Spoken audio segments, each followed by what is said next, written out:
বাংলা হারলো তলোয়ারে নয়, হারলো নিজের লোকের বিশ্বাসঘাতকতায়। বাংলার ইতিহাসে প্রাচীন এই প্রবাদটা শুনে কি মনে হচ্ছে পলাশী সেই বিখ্যাত যুদ্ধের কথা শোনাবো? একদমই না। এই গল্প তারও ঢের আগের। লোকমুখে শোনা যায় 3 মজুমদার মিলে বাংলা দিল্লির হাতে তুলে দিয়েছিল। কিন্তু কারা এই 3 মজুমদার? সত্যি কি তারা বিশ্বাসঘাতক ছিল, নাকি এটা শুধু ইতিহাসের ভুল ব্যাখ্যা? সময়টা 16 শতকের শেষ ভাগ। বাংলা তখন পুরো স্বাধীন নয়, আবার পুরো মুঘল শাসনেরও নয়। এই সময় বাংলায় শক্তিশালী এক গোষ্ঠী উঠে আসে, 12 ভূঁইয়া। সবচেয়ে প্রভাবশালী ছিলেন ঈশা খান, পরে নেতৃত্ব দেন তারই সুযোগ্য সন্তান মুসা খান। ওদিকে দিল্লিতে শাসন করছেন সম্রাট আকবর। বাংলা দখলে দায়িত্ব দেওয়া হয় রাজা মানসিংহ এবং পরে ইসলাম খান চিস্তিকে। মুঘলরা চেয়েছিল বাংলা পুরোপুরি তাদের সাম্রাজ্যের অন্তর্ভুক্ত হোক, কিন্তু সমস্যা একটাই, বাংলার নদী, দুর্গ, জলাভূমি আর 12 ভূঁইয়াদের গেরিলা যুদ্ধনীতি।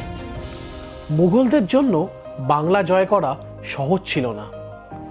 এই সময় লোকমুখে একটি অভিযোগ উঠে আসে, কিছু প্রভাবশালী জমিদার, যাদের পদবি ছিল মজুমদার, নিজেদের স্বার্থে মুঘলদের সঙ্গে গোপনে হাত মেলায়।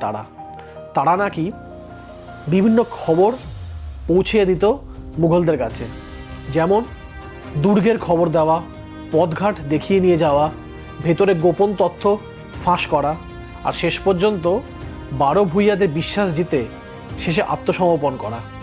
ফলে 12 ভূঁইয়াদের প্রতিরোধ দুর্বল হয়ে পড়ে। এ থেকেই জন্ম নেয় সেই বিখ্যাত কথা, 3 মজুমদার মিলে বাংলা বেঁচে দিল। কিন্তু কারা এই 3 জন?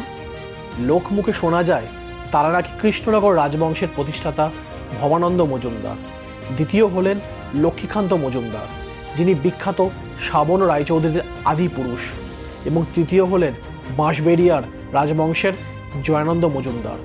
12 ভূঁইয়ার অন্যতম রাজা প্রতাপাদিত্যের বিরুদ্ধে যুদ্ধে এদের সাহায্য নিয়েছিলেন মানসিংহ।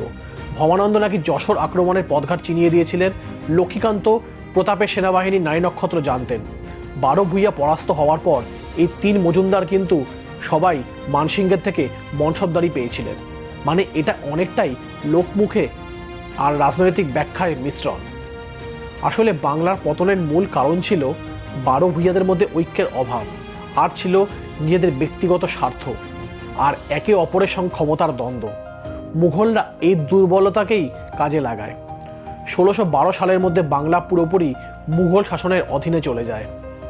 তাহলে প্রশ্নটা থেকে যায়, বাংলা কি সত্যি 3 মজুমদারের জন্য হারিয়েছিল, নাকি আমরা নিজেরাই এক হতে পারিনি? ইতিহাস আমাদের একটা জিনিস শেখায়, বাইরের শত্রু যতই শক্তিশালী হোক, ভেতরের বিভাজনই সবচেয়ে বড় বিপদ। যদি আমার এই ভিডিওটা আপনাদের ভালো লাগে তাহলে প্লিজ চ্যানেলটাকে সাবস্ক্রাইব করুন এই ধরনের আরও মজার তথ্য জানার জন্য। Thank you.